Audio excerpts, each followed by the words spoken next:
Good evening and welcome to the July 13th, 2021 City Council Finance Committee meeting. With us this evening, committee members present, Councilor Boschman, myself, Councilor Di Natale, Vice President Walsh, and President Zarella is here. All right. Councilor Hughes informed me that he may be running late because of a trip to Boston today, so he should be in attendance later. We will start with an announcement regarding the recording of public meetings. I ask anyone in the audience who is recording this meeting to please identify themselves for the record now by standing and stating their name and address. Seeing nobody, we'll move on to public forum. If there is anyone in the audience who wishes to address the committee on the Crocker School loan order, they may do so at this time. You may speak on any item appearing on this agenda for not more than 2 minutes. Please stand and state your name and address and the item on which you wish to speak. Anyone wish to speak? Yes. Hi, my name is Debbie Jeffries, and I live at 44 Old Deerfield Road here in Fitchburg. And I've been a resident of Fitchburg all my life. I've also just finished my 34th year teaching at Crocker Elementary School. During these years, I've had the wonderful opportunity to educate Fitchburg's amazing students. We have had obstacles over the last 4 years, all of which have shown how resilient we are. But like family, we pulled through them together by relying on each other. When you ask me if a new building is needed, my answer is probably obvious, but not maybe for the reasons you expect. Of course, a new building for my Crocker family would be wonderful, but I don't see it as a new building for Crocker. I see it as a stepping stone for the future of the Fitchburg Public Schools and revitalization of the city of Fitchburg. This is going to be much more than a building. It's going to be a place to expand opportunities for Fitchburg Public Schools students as they prepare to compete and advance in education. With redistricting right around the corner and the implementation of a new rich curriculum in grades K through 5, the timing of this couldn't be better. I had the opportunity to participate in the planning of this building. A large group of educators, administrators, elected officials, and business people met at Fitchburg State University. We worked in groups as we answered questions that led to the design that you have before you. The design didn't come from people that aren't familiar with Fitchburg. Instead, it came from those stakeholders in the community, and more importantly, those individuals who know the day-to-day life in education. If you ever have the chance to participate in such a group, I highly recommend it. A wonderful opportunity is in front of you tonight. You too can be a part of the Fitchburg Public Schools' future. I ask that you appropriate the loan amount for the MSBA Court project to construct a new Crocker school. Thank you.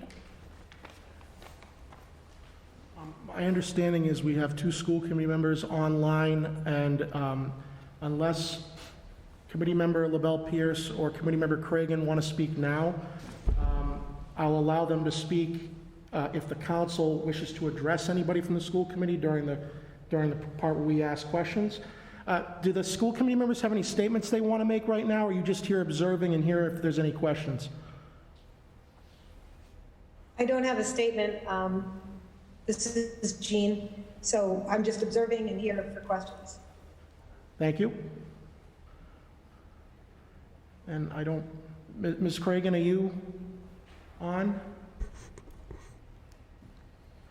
Maybe she's not there right now, but again, we have a couple of school committee members here this evening in case any of the committee members have questions directly for them, and I'll allow you to address them directly. With that, we'll start with the presentation on the matter of 14321, and loan order that the City of Fitchburg appropriate the amount of $65,050,000 for the purpose of paying costs of MSBA core project to construct a new Crocker Elementary School with a grade configuration of 1 through 5, located at 200 Bigelow Road, Fitchburg, including the payment of all costs incidental or related thereto, the project as outlined in the enclosed order. And Councilor Hughes is now present. So with that, we'll take it away, Mr. Superintendent. Okay. Thank you, councilors. Thank you, Chair, Mr. Chairman. As Debbie Jeffries said, tonight before you is an opportunity on a variety of levels. Tonight with me co-presenting are members and representatives of the architectural firm SOM Architects, two of the principals, Diana Nicholas and Ed Bourget, and two representatives from Colliers Management, our owner's project manager, Ken Guyette and Tony DeLuzio. So I will start off the presentation, and SOM and Colliers will add on to the presentation, which will be concluded, I understand, at the end with some comments from the city auditor. So again, the word of the night is opportunity. As I was getting ready for tonight's meeting, this is an opportunity that comes along to the city council once in a generation. The last school that came before you for approval was Fitchburg High School, which was constructed in the year 2000. This is an investment in our educational infrastructure. As Debbie Jeffries mentioned, this is the process that led us here, involved the community members, it involved the architects, it involved the designers, it involved business leaders, it involved school committee members, it involved city councilors, it involved parents. So through that process, we've come to this point in our journey 2.5 years after the fact. Also, to repeat what Ms. Jeffries mentioned, and actually, I don't know if she and I were both sharing notes beforehand, but this is also an investment in the city. In this world now where people can work from anywhere, making Fitchburg a city living in with new educational facilities could be a huge draw going forward. And lastly, as Ms. Jeffries also said, this is a part of the city's revitalization and a key investment in its future. So, having said that, as my introduction, let's get started. And I don't know if the echo, I have to speak a little bit of ways here. So I'll just start with our vision, and we're committed to increasing the personal growth, academic and social emotion to obtain the highest level of achievement for every student. We've been working with an outside organization over the last year during the pandemic, not only at district level, but also at a couple of our schools, and looking at really meeting the needs of all our students going forward. And the picture you have here, actually, I'm not sure if Debbie's in this picture, but this is a picture from our visioning session, which was held at Fitchburg State University about 2.5 years ago. Educating our children is really a partnership, joint effort of parents, families, and staff to identify and remove barriers to personal growth and achievement, so every student will be ready to learn and access high-quality core instruction and social emotional supports. The Crocker project is presented before you tonight incorporates both the academic and the social emotional components of the planning process. And again, I want to just reiterate and state that this project is for our students and our families. This picture was taken from one of the elections that Ms. Jeffries runs every year in election time, a picture from the stage. And really, I think this picture is symbolic of the community effort and who the project is for. Lastly, I just wanted to share with the Finance Committee here tonight, we have a diverse student body in Fitchburg and at Crocker School, and we look forward every day to the opportunity to educate our students and prepare them for the future. Before I close, I just want to talk a little bit about the Crocker project. We have been talking about a redistricting whereby Crocker would become a grade 1 through 5 elementary school. The project before you tonight is for 845 students. When we first started this process years ago, the project was for 515 students, which would have been less than the enrollment of the school, so the project would have been to build a school smaller than the one we had, which really didn't make a lot of sense. Over the course of the years, we've looked at various options and have come before you tonight for a $65,050,000 order for 845 students, which is 330 additional students more than originally planned. And in the final analysis from the time that we started this project to where we're at today, the price difference is only $5 million to house and educate those 330 students. Also sharing with you tonight is just how the grades would be realigned under a proposed redistricting. I'll just go through that very quickly with you. South Street Elementary School would become a pre-kindergarten, kindergarten center.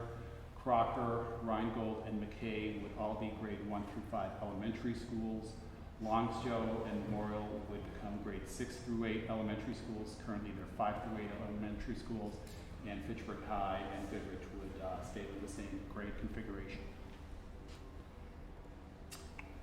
So having given that as some background and contextual information, I'd like to turn the presentation now over to Diana Nicholas. Thank you, Superintendent Chocola. I'm Diana Nicholas from SOM Architecture, and we are so honored to be working with the City of Fitchburg and with the school district on this project.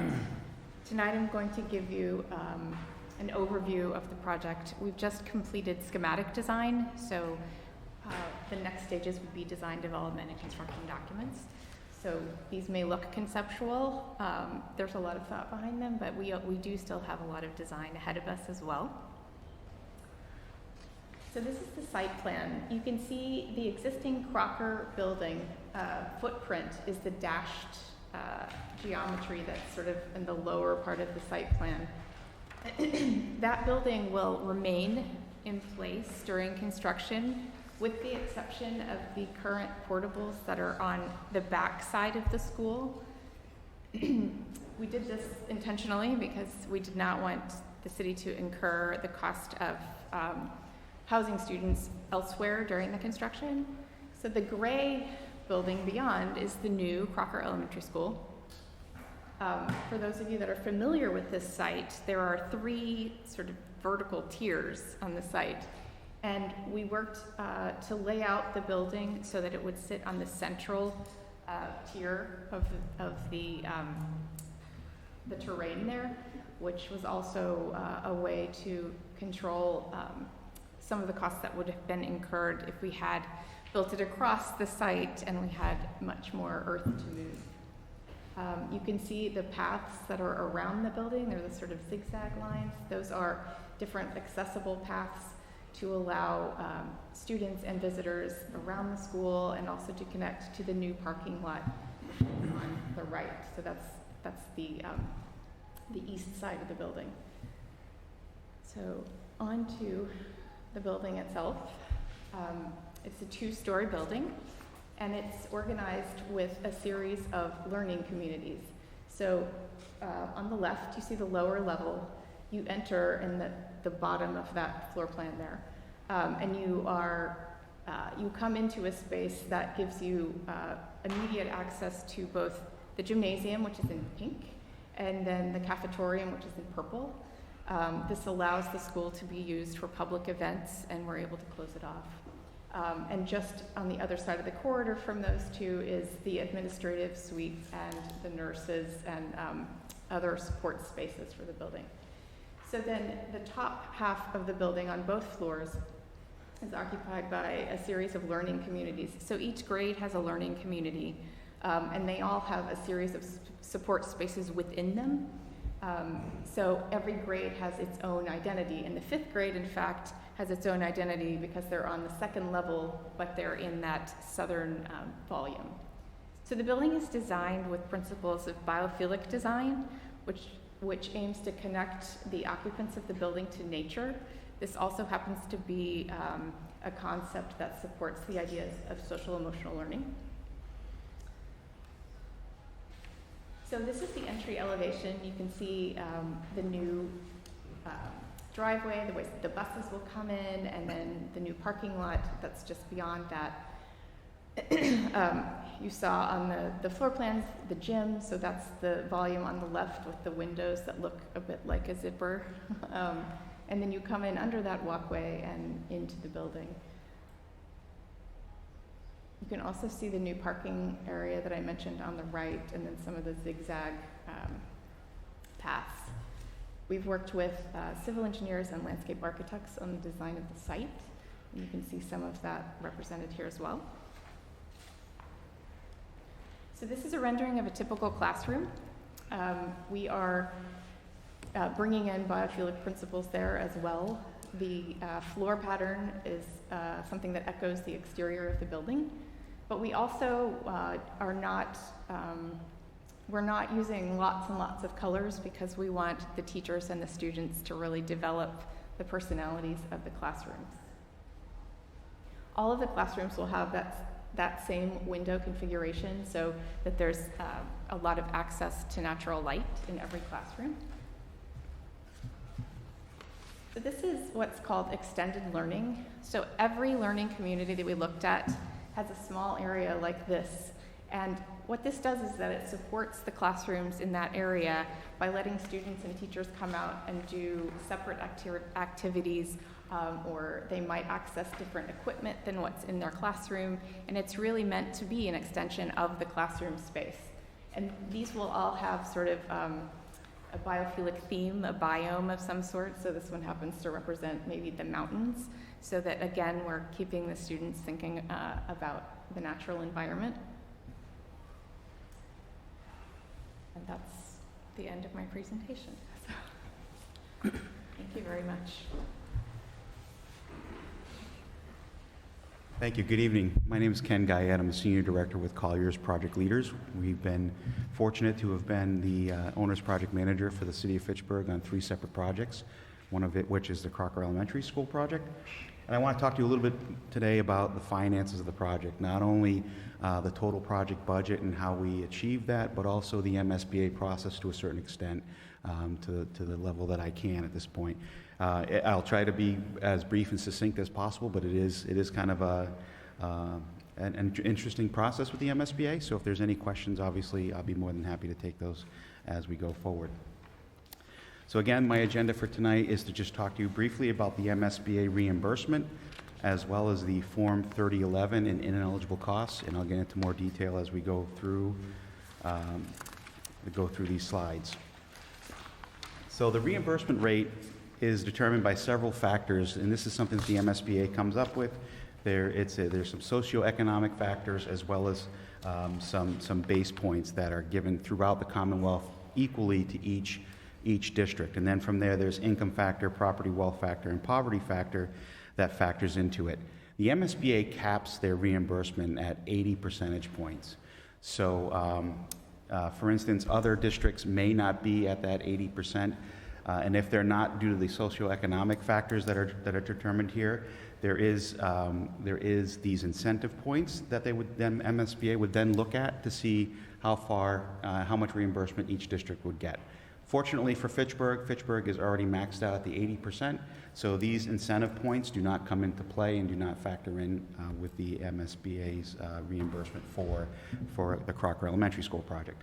It's important to note, and this is something that we stress and the MSBA stresses when talking about reimbursement and funding, that the maximum reimbursement is capped at 80% of eligible costs. And that's something we're going to go into a little bit more detail in the coming slides on what the MSBA determines to be eligible costs. So the effective reimbursement rate is basically the ineligible costs taken off that percentage that the MSBA allows. So a little bit about the Form 3011.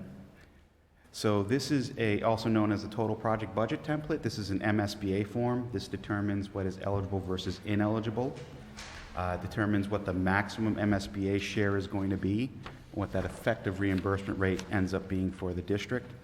It will be the basis of the project funding agreement going forward with the MSBA, and it's drafted at the end of schematic design. So Diana talked a little bit about schematic design, and that is when we determine, again, what the costs of the project are going to be going forward. That's when we do a comprehensive construction estimate on the design documents as they stand through schematic design, and that's what helps inform this 3011 form going forward. This form will be amended, and the only time it will be amended is after bid. So when the bids come in, depending on where the bids come in compared to this budget, the construction line items will be adjusted, and then it will be finalized and will be locked in for the balance of the project. So it's important to note that as well. Some categorically ineligible costs are in 963 CMR2. I won't go into all of them, but there's several here that are just categorically ineligible that the MSBA has deemed by statute. You can see those here, all here listed here. But there are several items that the MSBA caps as ineligible and either puts a cap on or a certain caveat to certain items. And I'll go through each of those in a little bit greater detail. The first is soft costs. So soft costs, construction projects are typically broken out into two different costs, hard costs and soft costs. Hard costs are your construction costs. Soft costs is basically everything else, contingencies, professional fees, materials testing during construction, legal fees, things of that nature. That would be your soft costs. So these are ineligible. Certain soft costs are deemed ineligible, and those would be noted here on the Form 3011. And really what they are is soft costs that exceed 20% of construction. So if we add up all the different line items for the project budget that have to do with soft costs, they are capped at 20%. Anything above 20% would be fully borne by the district 100%. As it stands right now, that is not something that this project needs to worry about. We do not exceed that 20% soft cost cap. So all of our soft costs are currently eligible for reimbursement. Just skip ahead a little bit here. So and another ineligible cost is certain square footage. So the MSBA has determined a square footage summary that is a guideline that the design team appropriately designs the building to. And there are certain parts of the building that may be determined to be ineligible based on the size. That is noted here in the 3011 form. One of the things the MSBA did allow us to do is because the design team designed such an efficient building, we were able to take our ineligible square footage and actually factor that back into the building without any sort of penalty. So as it stands right now, this building does not have any ineligible square footage. So again, a net benefit to Crocker and to the project as it stands right now. It also potentially impacts designer and OPM fees and eligible construction costs, but again, it's one of the things we do not need to worry about here for this particular line item. The next, and this is where we start to impact the Crocker Elementary School project, is demolition and site costs. So asbestos-containing flooring material is not eligible for reimbursement by the MSBA. Likewise, site costs that exceed 8% of construction is not eligible for reimbursement by the MSBA. So the MSBA will reimburse up to 8% of the construction costs for site-specific costs.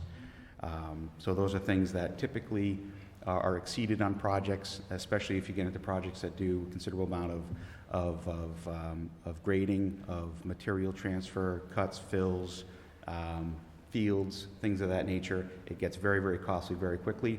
So the MSBA wants to create parity throughout the Commonwealth, so they cap it at 8% and say, if you guys want to do fields, fine, go ahead, do fields, but it's going to be fully borne by the district at 100%. We're not going to participate.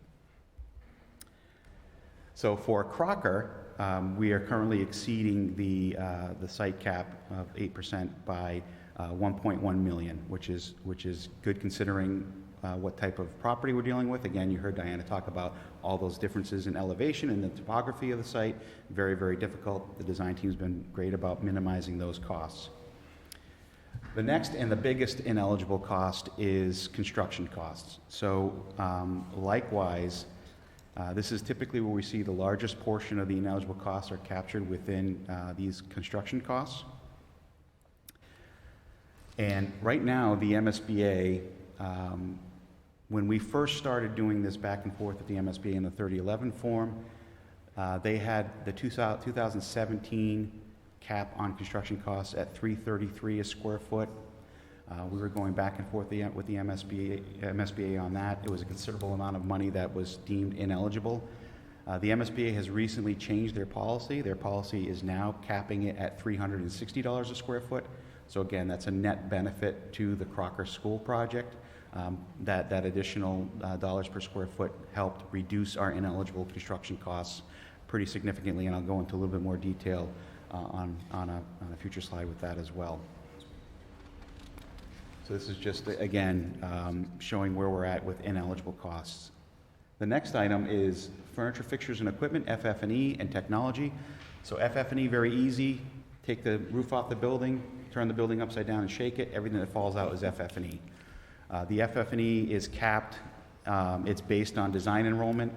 So we have a design enrollment of 845, as you can see here on the 3011. We can't see here on the 3011. And this isn't meant to be an eye chart or an eye exam, but we can give you more detail in larger form if needed.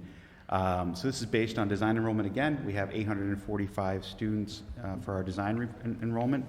The MSBA has said they're going to cap FF&E at $1,200 per student and technology at $1,200 per student. So essentially $2,400 per student for FF&E and technology is the cap.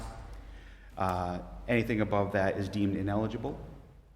Typically, that is hard to exceed when it comes to an elementary and a middle school project. That's typically enough FF&E, just what they have there. And we typically don't see middle schools and elementary schools go above that cap. When you get into high schools, it starts to get a little trickier because there's a lot more equipment, a lot more technology that has to play in with high schools, and that then tends to become an issue. For Crocker, it's not an issue. We're well within that cap. So again, that's another ineligible cost that we were able to minimize. The next is contingency costs. So contingencies are typically built into total project budgets in two different categories. The first is construction, and the second is owner's project contingency. Construction contingencies are for three items. Unforeseen conditions out on the site during construction, designer deficiencies in the design documents, and authorities having jurisdiction, changes by authorities having jurisdiction. So the fire marshal comes in and says, I want another horn strobe on that wall. That would be an additional cost of the project. That would be something that would be looked at through the construction contingency, and the MSBA would review it to see if it's eligible for reimbursement based on its criteria. The second contingency is owner's project contingency. Those are for betterments and for soft costs adjustments. So if we need to have more material testing done on the project above and beyond what we had budgeted, that would come out of owner's contingency. Likewise, if the district decided to do something different on site or change a room from a blue carpet to a red carpet, that's an owner betterment. It's a change in scope, and that would come out of owner's contingency. MSBA caps contingencies and what is eligible for reimbursement. So currently in the project budget, we have 5% for construction contingency and 5% carried for owner's project contingency. That's a typical dollar value that we typically have within total project budgets, again, to stave off any eventualities that may occur. Budget certainty, we want to make sure we got cost certainty come bid day, things of that nature. That's what contingencies are there for. The MSBA has a policy in place that they cap the eligibility of their construction contingency at 1% for new construction, which this project is a new construction project, or 2% for construction cost of a renovation project. So those are things that will be realized as we go through the process and go through into construction. Those will be taken on a case-by-case basis, and the MSBA will review those accordingly for both construction contingency and owner's project contingency as we go through, that construction phase of the project. So essentially what we end up with is a reimbursement rate versus an effective rate. The reimbursement rates, again, are based on eligible costs. So as you can see from the screen here, your reimbursement rate is 80%. The additional contingency grant funds that are allowed based on the MSBA's eligibility requirements allow for a maximum total facilities grant from the MSBA of $42.8 million. So that's, again, their maximum facilities grant, which, again, isn't going to be determined until the end of the project and once all the change orders and everything else are finalized and contingencies are finalized. And the total project budget of $65 million gives the district a minimum district share of $22.1 million, which is what you see here before you. Again, that's based on the 80% reimbursement rate. So the effective rate will be determined after a final audit of the project, again at the end of the project. The 3011 form, this form that the MSBA provides, indicates the maximum MSBA share and the minimum district share. So if we calculate this out, the reimbursement rate is 80%, the expected effective rate is 65.9%. So that's truly what your reimbursement rate looks like right now based on this 3011, giving you a difference of about 14% between the published reimbursement rate and the effective reimbursement rate when we factor in ineligible costs. Now, just to go back really quickly on those policy changes, I mentioned the policy change that the MSBA did from $333 a square foot to $360 a square foot for construction costs. That has helped reduce the ineligible cost for construction from $7.6 million to $4.5 million. So again, that helped the Crocker project immensely. MSBA also incorporated that new policy change with the owner's contingency eligibility, reducing potentially eligible owner's contingency from $2.5 million to essentially $248,000. So that hurt Crocker. That hurt the project based on that policy change. That negatively impacted our costs. However, the overall policy changes had a net benefit to Crocker, reducing the minimum district share from, again, the $22.8 million to $22.1 million, or basically $700,000 just for those two policy changes. In addition, the MSBA allowed us to move about 1,500 square feet of ineligible area to eligible area. I talked about that earlier, by adjusting the grossing factor. That adjustment had about a $758,000 net benefit to the project based on that additional change. So all told, the adjustments made through the MSBA equaled about $1.4 million. Looking at the project cost summary, this again is 2016 to 2021. This is an MSBA graph where they show where all their projects kind of align in the dollars per square foot for building cost, with the orange boxes being new construction and the blue circles being addition renovation, with the median average being $350 a square foot. We are actually below that average right now with our dollars per square foot, which again is a credit to the district and the design team for making this as an efficient a building as possible, and really looking at the cost very, very hard. And a lot of these numbers that are shown on this graph are not factored in for escalation. So the 2016 numbers are not represented in the 2021 numbers like our number is. So there's definitely some discrepancy there. So that's even more to the benefit of what the design team in the district has done for the project when it comes to making an efficient building. Last slide for me, the project schedule going forward. Again, this isn't an eye chart for an eye exam. It's just showing our path going forward, where basically we are, the far left-hand side of this graph is 2021 in that gray bar at the top. This is showing what's the next steps going forward. That big orange bar at the top is design development, so that's the next set of design documents that come out, and construction documents. So that's going to take us all the way through 2022. Then we start getting into construction administration in 2023, ultimately having the project completed on or about January of 2025. So that's kind of our next coming steps, is getting into that detailed design phase. So with that, thank you all so much. Appreciate your time. Right. And Councilor, Mr. Chairman, if I may, some of you may remember from the City Hall discussion a few years ago, I had a beige sheet that had a projection for debt service going forward. That's now being replaced by a green sheet. And what this sheet shows is what our debt service projection will be going forward based on some of these projects. I guess there's a lot of numbers on this. The relevant starting point is current debt service, which is kind of just to the right of the middle. That's what we're currently paying. The highlighted line is FY22, which is our current year. So you can see that we're currently, our debt service is $2,359,000. And that's what we've already committed on. So you can see where we have the full City Hall project in there, the Crocker feasibility study, and the airport runway, which were just recently borrowed. The next column is the $22.5 million for Crocker. The original estimate on the base sheet was $12 million. We're looking at the 22.5 as being our share. It's a little higher than what was mentioned at 22.1. This is just trying to do some budgeting. The estimates on these are assuming that we're paying 4% interest on our loans. We have been paying less, so there could be some savings there. It also assumes that the full amount is spent and borrowed, meaning that we are spending the full contingencies of $2.5 million on construction contingency and $2.5 million on the owner's contingency.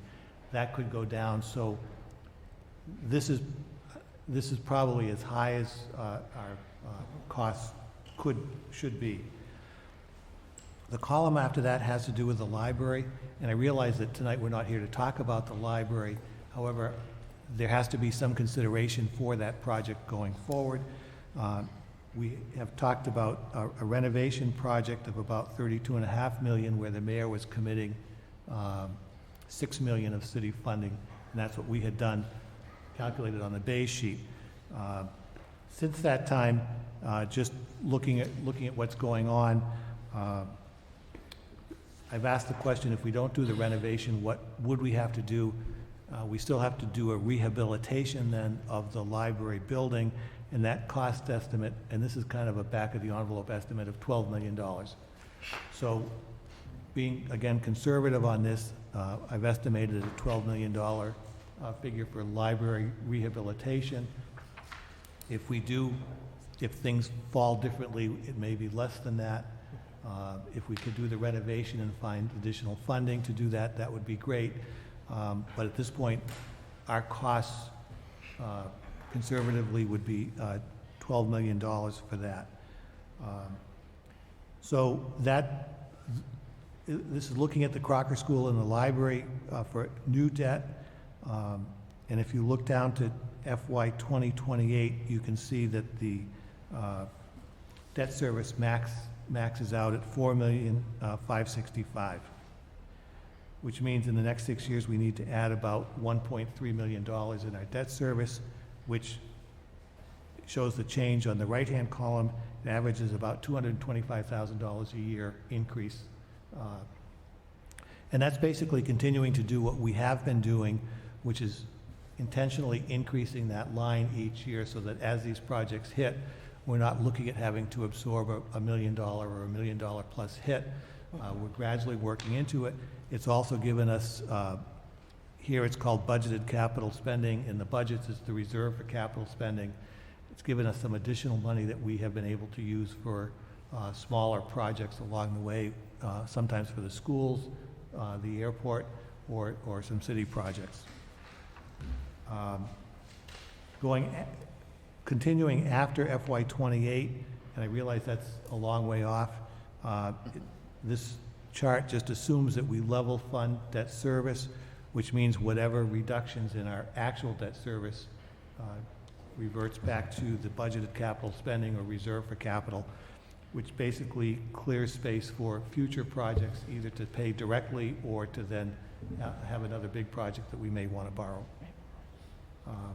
So that's what the green sheet is, just to give you an idea as to what the budgetary cost would be, or impact would be. Thank you. Okay, so I will soon open it up to the committee for questions or comments. Can we just get a hard copy presentation, well, electronically sent to us on what was presented here this evening, so we have it more clearly visible? I'll start off with my questions or comments. My first question is to the superintendent. I've had some parents ask me a question about when this project is finished in 2025. Presumably, it'll be ready to go for the FY25, FY26 school year. What will be going on when the construction starts in 2023? Where are these kids going to be while the building is being developed? I'm assuming that the main building right now is being demolished? Not initially. The plan is to build the new model, the new school, take down just the modulars, build the new school while the existing school is still in service. Okay. Then move the kids over, preferably over Christmas break, say, and then demolish that existing building once I the see. kids are moved safely over into. So they will still be at the Crocker School while this is taking place? That's correct. Okay, so that was my main question I got from parents, is where are these kids going to go? And that, you've answered that. Thank you. My other question is regarding the, it was stated earlier that there is a $5 million total contingency on this project, 2.5 for construction and 2.5 for Owners, owners. correct. And so does the MSBA effective rate change based on if we use that contingency or not? No, their effective rate doesn't change. The amount that you would bond after the project completes would change, which would be a benefit to the least amount of contingency we can possibly use would be beneficial to the So city. that's 65.9% effective rate if we were to spend the entire amount. Correct. Could you assume that if we don't spend that entire amount, that effective rate would go up? Because Correct. the price isn't as much? Okay. Yep. My only other questions involving with the auditor for the debt service.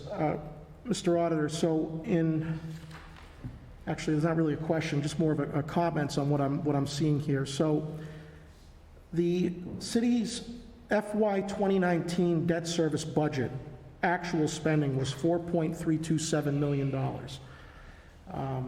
So $4.327 million was our debt service for 2019. And that was the very final year that the high school and the fire station were being paid, and they were paid off after FY 19. Our debt service was at 4.3 million and change. Based on this analysis, which is obviously a worst-case scenario, which I'm glad to see, our debt service would meet the FY 19 budgetary level in fiscal year 27 of 4369494. So the way I'm reading this is that our debt service in FY 27 projected would match our debt service budget or spending in FY 19. So where I'm going with this is that for those who say that this is not affordable, the opposite is true. Because if we were spending 4.3 million 3 years ago on our debt service, we won't get to that level of spending again until 2027.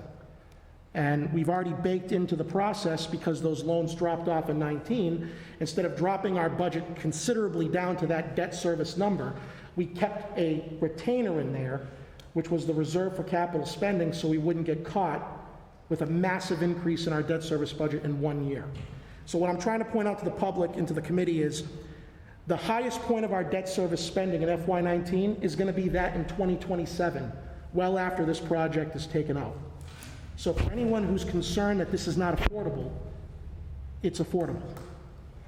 We've already spent that amount of money 3 years ago, and we're planning to do it again.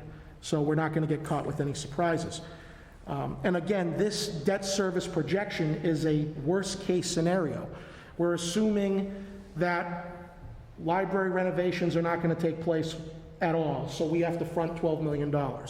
We're assuming that we're going to spend the $5 million of owners and construction contingency on Crocker. We're assuming that these things are going to take place when they take place, and the interest rate of 4% is what's the assumed rate, although typically it's been less than that. So this is a worst-case scenario outlook of our debt service for the next 25 some odd years. And so I have comfort in voting for this tonight from a financial standpoint for those reasons that I've stated, that our debt service levels will not reach 19 levels until 2027.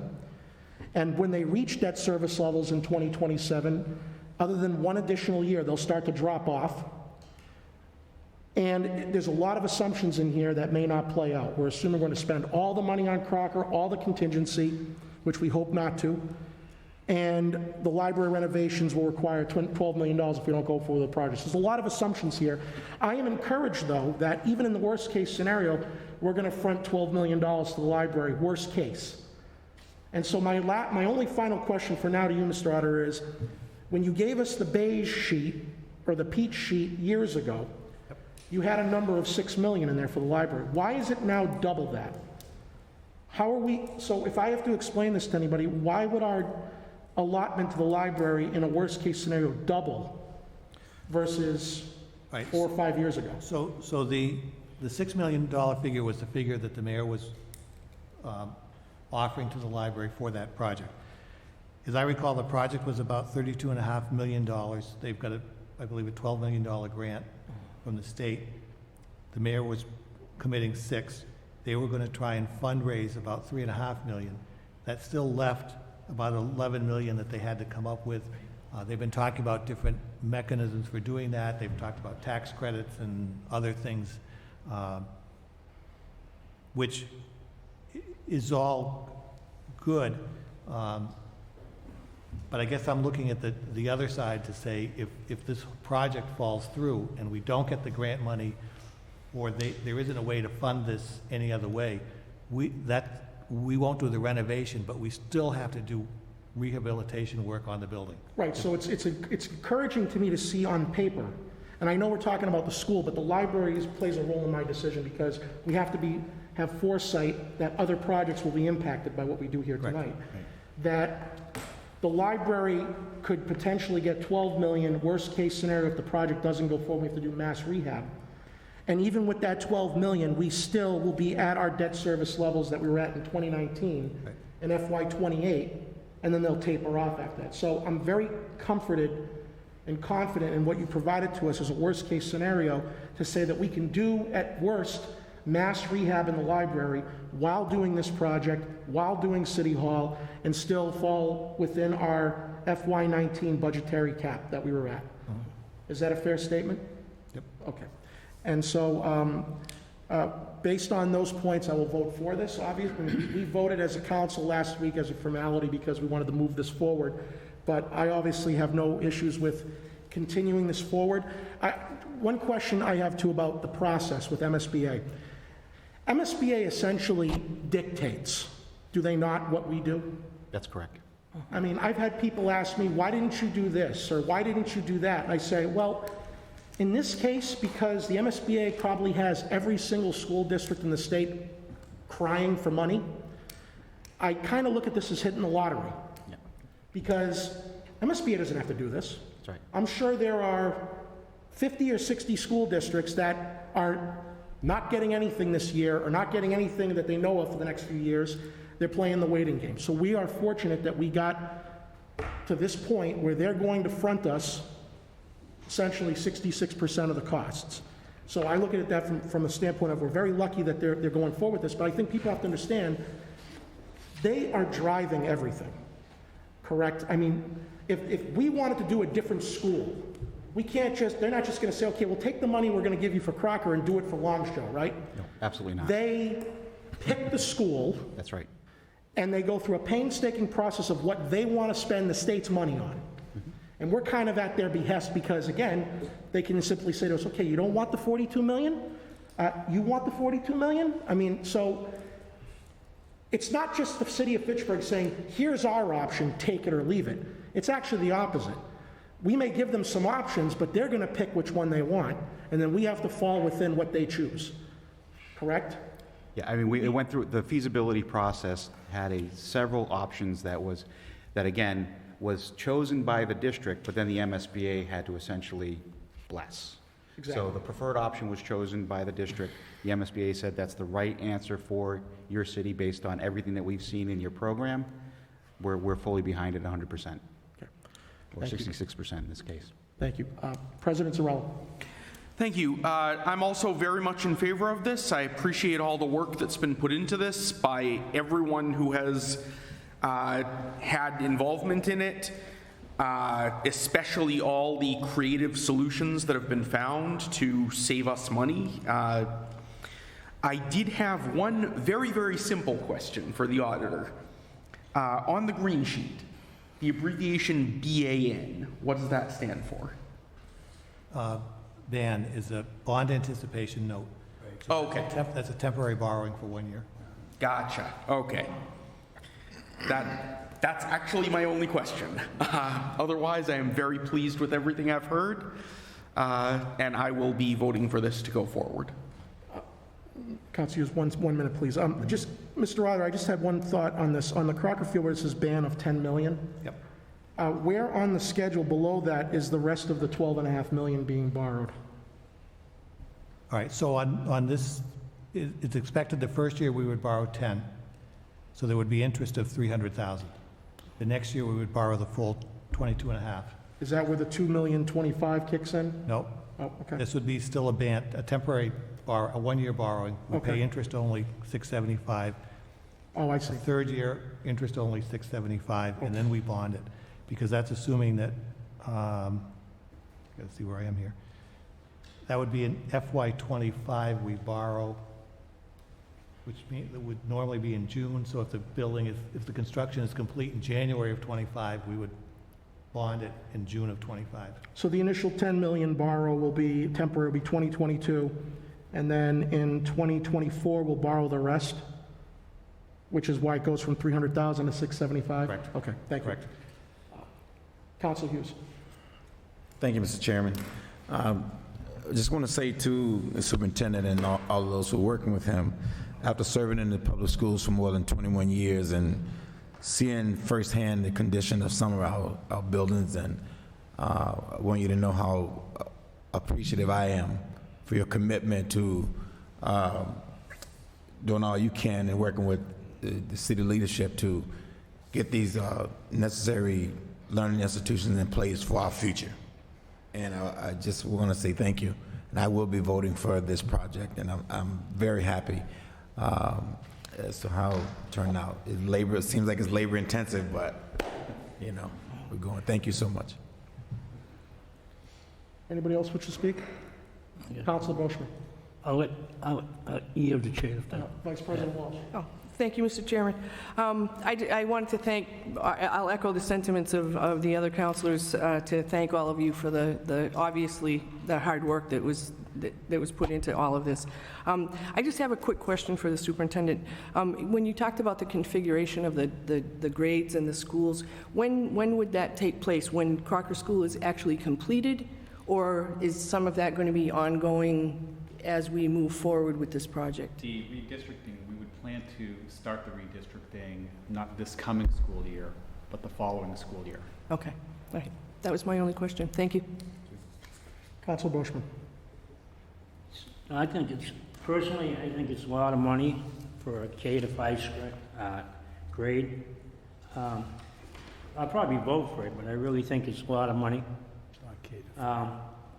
I'll tell you, back when I was a kid and I went to school, it really didn't make a difference what color the walls were or the fancy designs and everything else. It wasn't that I didn't learn from that. I learned from the teachers and the quality of the teacher and my friends. I could tell you, I had some good friends and I had some bullies that picked on kids. I probably was one of them. But that's what I learned. And I think $65 million is a hell of a lot of money. And I'll be honest with you, and I'll tell the auditor this, I'm tired of being broke. I'm tired of not having enough money to do anything in the city of Fitchburg.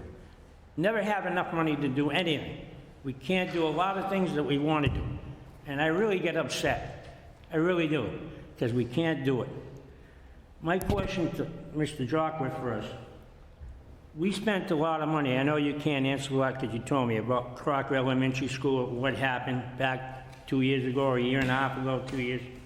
And now we spent all that money, probably hundreds of thousands, if not millions of dollars, to fix it. And then now we're going to turn around and tear it down after this new school's built. I worked very, very hard all my life to have money. We treat the taxpayers like it's an endless pit. Just keep on writing the checks out and you just keep on paying. We just don't have the money anymore. You know, I'm retired. Counselor, are you referring to when the building shut down? Crocker Elementary School. That's not germane to the discussion at hand. We've What? already had public meetings on that subject several times, of which you were asking a lot of questions about it then. It's not relevant to today's discussion. It is relevant to today's discussion because No, it's they're not. tearing down the Crocker Elementary School after they start this project. And he told us just now that the part in back of the elementary school is going to be torn down first, right? And then you're going to bring the kids inside before you tear down the whole school? Counselor, I'm sorry to keep interrupting you, but you have to put this in the context for those who are listening to this. When did that building finish with the renovations? That building's renovations were finished, was Casey, 2 years ago? Yeah, 2 years 2 years ago. And this building's not going to be done till 2025. So we needed a place to put these kids in for at least 6 years. And we weren't going to keep spending money renting to 2 other schools. Again, this is not part of this topic, but you go there again, as you have multiple times already. We had to do it because we needed a place to house the kids for 6 years, and by the way, it was entirely paid by the insurance company. City didn't pay anything. So I don't understand what the point is of this discussion.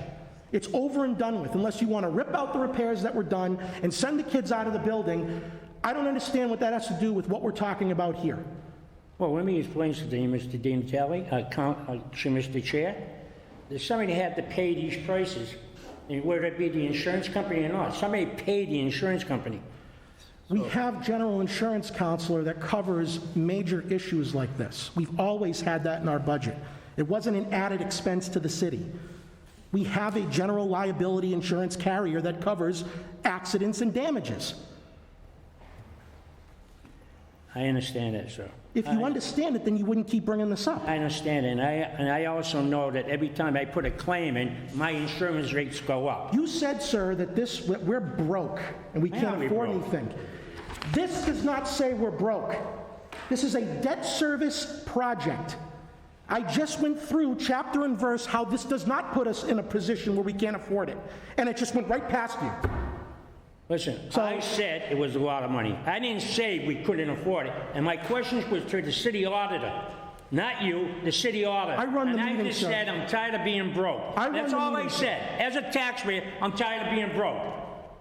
I'm tired of it. I'm not tired broke. as a city council explaining to the public, I can't do this We're not anymore. broke. Point of order. We're getting into personal animosity here. Counselor, do you have a question about the project itself? Mr. Taco, do we have to really tear down the old Crocker Elementary School, or can't we use it for something else, like house the special needs after they graduate and they gotta stay with you for to the age 22? Why can't we give them that part of the school? The Crocker building is beyond its useful life. All right. All right. That's it. President Zarello. Thank you. I'd just like to additionally note, because it comes up very, very frequently with constituents and others, I also would love it if we had more money to fund other line items in the budget. But this money is a combination of grants and capital bonding. It can't be spent on, effectively cannot be spent on things like hiring more employees or repairing the roads or anything else that people would love to have more money to spend on. If we weren't spending it on this, we wouldn't be spending it on that still, because the MSBA grants just can't be. The capital bonds themselves can't be. And the debt service amount, this is a conversation Auditor Brooks and I had a few years ago when people were asking me this about the City Hall loan. The debt service, if we were to apply it to non-debt service items instead, that would hurt our bond rating and would impact our ability to borrow in the future. So for all intents and purposes, the money we're talking about here tonight could go to Crocker Elementary School. It could potentially go to some other capital improvement project, or there is no other option. It couldn't go to any of the other things that we are perpetually in need of money for, just like every other community in the state. So I don't want anyone to get the impression that the money we are voting to spend here tonight is money that is being taken away from any of the various pain points that the citizens experience on a regular basis, that we say, I'm sorry, we don't have the money to fully fund that right now. It's two completely separate buckets, essentially. Thank you, Mr. Chair. Councilor Hughes. Thank you, Mr. Chairman. This particular money actually invests into the future of our children for the next 50 years, not the next 3 years. The work that's been done on a number of buildings in the city was just Band-Aids, putting Band-Aids on situations, and now we're at a point where we have an opportunity to address it as opposed to constantly spending millions on Band-Aids. Now we have an opportunity to address it. I think that we ought to collectively, let's address this and let's move forward as we have committed to do. Thank you. I also want to point out that with respect to the cost of the project, we all know that the costs of building and construction are through the roof right now. I think they said lumber is 300% higher than what it has typically been. So everything costs more, and it goes to the road situation too. Everyone thinks that construction cost for road paving is the same as it was 15 years ago. It wasn't, you know, because the state still whistles past the graveyard on that one. So what Councilor Zarella said is absolutely correct. But I want to point out for context purpose that the building next to us and this building cost $23.5 million. $23.5 million. This project is almost 3 times that amount. Obviously, this facility we're building at Crocker is far bigger and far more extensive than this facility. But look at that. This building was 1/3 of the cost of a new school. So when residents say, why aren't we investing more in our school building needs? Here's one reason. One school is 3 times what City Hall cost. I mean, so, and we are investing in our school buildings beyond a new school. I mean, I've been on the council for 14 years, and in the last 5 or 6, we've dropped almost $10 million in our schools. Not a lot to a lot of people, but it's a lot to me when you have a balanced budget constrained to what we take in for revenue. We're not the federal government, folks. We can't just, you know, wake up one day and say, hey, I need $10 billion. Oh, look, there's the printing press. Let's get it. We're not like that. We have to live within our means. So the reason why I got all hot and bothered earlier is because of the constant refrain that we're broke. I mean, when you try to explain to people that 5 + 5 = 10, and they keep saying it's 9, I can't keep my cool anymore. I just can't. It's my personality. I don't know how many ways you can slice it. We are not broke. This is evidence of that. And if anyone says to me we're broke after this, I'm going to point to this sheet as a data point, because I live in the world of Realville. All right? Not what I want it to be like. So that's why I get frustrated with this. If you don't agree with the costs, fine, don't agree with the costs. But there is a method to everything. And to put that in context earlier about what City Hall cost, we're not wasting money here on $65 million for a new school. This is what it costs. So, and if people wanted it to be 1 through 8 or K through 8, I got to assume it'd be close to a $100 million project based on this. So, I mean, this is what things cost, and this is another issue. If people want more school building need projects funded by the state, then the illustrious state legislature that we have that ignores the roads in the schools, MSBA gets their funding every year from sales tax, right? 1 penny of the sales tax. Every dollar you pay in sales tax, 1 penny goes to the schools. How long has that been the case? Does anybody know? Do we know? 2005, yeah. 2006. So we're going on 16 years until and so far our illustrative state legislator that's patting them on the back right now because they got a budget finally, congratulations to them, 16 years without an increase in MSBA funding. But the costs keep going up. Same with the roads. But what happens? We get attacked, not the state. So I'd like them to wake up from their perpetual slumber and increase the sales tax allotment maybe from 1 cent to 2 cents. They're not hurting for cash. They just gladly announced yesterday that their budget went up by $2.5 billion. Hey, did it go to the schools? No. Did it go to roads? No. But congratulations to them. I'm very proud of them. So maybe if they woke up one day, we can do more school projects. But we got to take what we can get right now because we're at their mercy, unfortunately. Okay. Move to approve. Second. Motion made and seconded to approve loan order 143-21. Speaking on the motion, Council, do you want to speak? I just want to ask... Council Boschman? Can I ask that man a question? Yes, go ahead. One question, is that counting the override? And, you know, they say every project goes overspend something. Or... Councilman, if you have another question, can I ask whoever made the motion to withdraw the motion? Sure. Council Hughes? No objection? Okay, the motion's been withdrawn. Go ahead, sir. Ask your question. Is that counting the overcost? You know, at the end of a project, you get an overrun, it costs X amount more. Usually they say it's 10%. 65 million would be 10% of that would be 6 million. So the project has project contingencies in the project budget for the eventuality of any sort of market fluctuations outside of the norm, which currently The estimate is including escalation up to the point of construction, so that's carried in the budget All currently. right, all right, okay. All right, Yep. Motion to approve 14321. Second. Motion made and seconded to favorably recommend to the full council 14321. If, I will take a roll call vote on this matter for the record. President Zarella? Yes.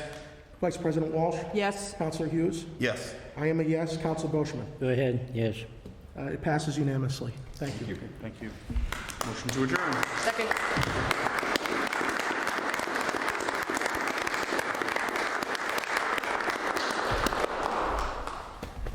And all your things. And if there are no objections, we will adjourn. Thank you.